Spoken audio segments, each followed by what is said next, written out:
Paz family live in Mahwah, a small town in New Jersey, about 45 minutes northwest of New York City on the east coast of the USA. Jerry and Michelle have 4 children, 3 sons and 1 daughter. Amanda, who is at high school, is their eldest child. Gerald is 12 and Jeremy is 7. Their youngest son, Julian, is 4 years old. The family have 2 guinea pigs called Bart and Spider Pig. The family have lived in Mahwah for 14 years. Before moving to their 4-bedroomed house 9 years ago, they lived in an apartment. Like many families in the United States, Jerry and Michelle come from very different cultural backgrounds. Jerry's parents, Victor and Lola, live nearby. My name is Lola Paz. My name is Victor Paz. We come from Lima, Peru.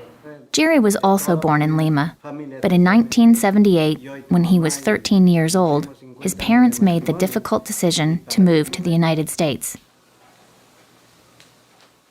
The family had 5 children and hoped that there were more jobs and opportunities in the USA. Today, Jerry works in a hospital.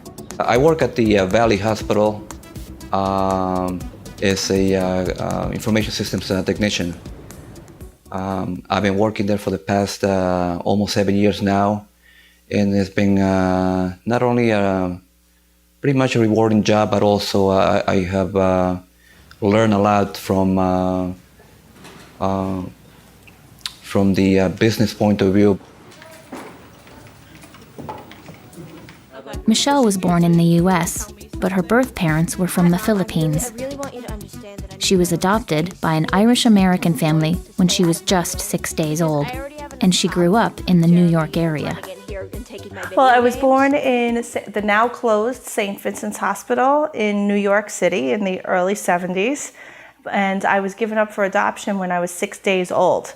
My biological parents are Filipinos from the Philippines, and because I was born in New York, that makes me Filipino-American. And my adoptive parents are Irish-American. I think like my great-grandparents came over from Ireland. And the grandparents and then my parents were born here in New York. Michelle isn't working at the moment.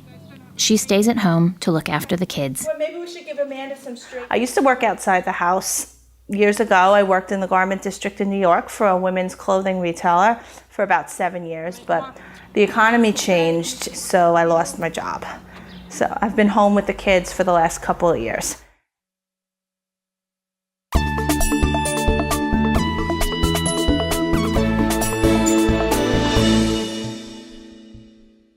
Jerry and Michelle met 20 years ago, and they have been married for 15 years. They met while they were working together in a department store. And I was still in high school, and I started talking to him. And just as a joke, because again, I didn't know a lot about the Philippines or its culture, I see Jerry walking down the aisle, and I said, excuse me, are you Filipino? And he said, are you talking to me? And I said, yeah, you, come here. And I started talking to him. I said, hi, my name is Michelle. I was just curious, are you Filipino? And he says to me, yes. And then he walks away. So I go back to folding my sweaters and doing my job as a part-time salesperson.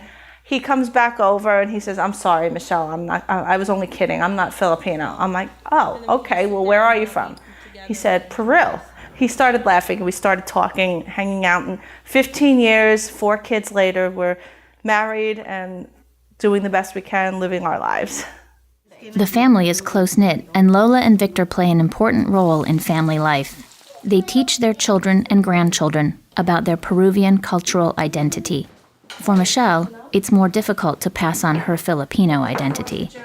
I'm glad that my in-laws are involved in our lives, and I can honestly say that I'm very lucky for having such wonderful, open-minded, welcoming people in my family. I'm still trying to learn about the Philippines and its culture because I know nothing of it. So at this point in time, I can't really pass any knowledge on to my children. Any kind of cultural identity, cultural customs, traditions have been passed down to the children from the Peruvian side. as my children have their father, my husband, and their grandparents who are still in touch with their culture to teach them about the language, the customs, the traditional dress, the dances. We're still learning that. My mother-in-law, she's an amazing Peruvian food cook, and she's been feeding me basically since Jerry walked in and introduced me to his family. So I've seen all different kinds of cuisines and entrees from the Peruvian side, and a lot of the stuff is delicious. I've also learned how to cook some of the things, and which has also made Jerry happy.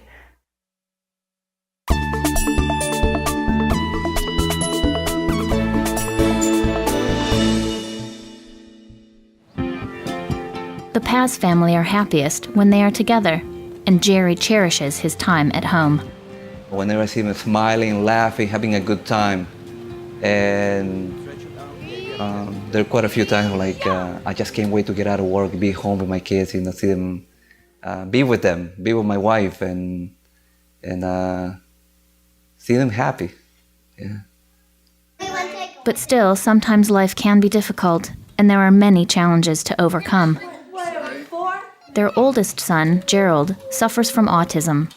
It's very difficult for him to communicate with other people, and he needs special help and support. But the family not only work together to help Gerald overcome his disability, but they also help raise money for research into autism.